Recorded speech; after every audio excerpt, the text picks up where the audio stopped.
Je suis venu ici à la demande du président de la République et du Premier ministre François Fillon pour exprimer l'émotion et la solidarité des autorités françaises, mais plus encore du peuple français, avec les familles si durement éprouvées et avec le peuple israélien dont je sais qu'il vit cette tragédie avec beaucoup d'intensité et beaucoup de douleur. Les gens qui ont été assassinés, ce sont aussi nos enfants.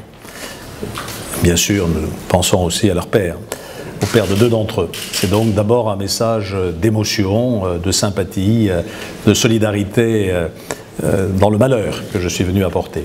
C'est ce qu'on peut imaginer de pire dans la barbarie, s'attaquer dans une école à des enfants en bas âge, devant leurs parents, leurs enseignants, les tuer à bout portant.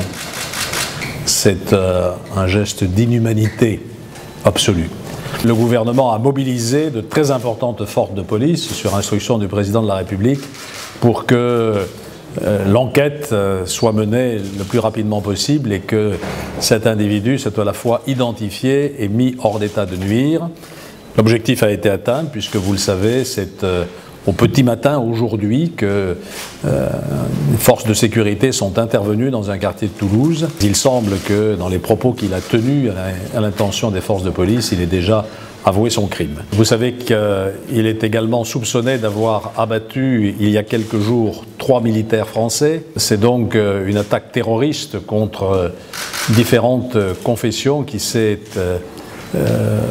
déchaînée au cours de ces derniers jours en France. J'insisterai sur la détermination des autorités françaises à lutter contre le terrorisme, et c'est un élément de solidarité avec Israël, qui lui aussi a souvent eu à faire face et continue à avoir à faire face à des actes terroristes. Depuis des années, la France lutte avec également beaucoup de détermination contre l'antisémitisme, pour une bonne raison, c'est que l'antisémitisme est en contradiction absolue avec toutes les valeurs de la République auxquelles nous croyons.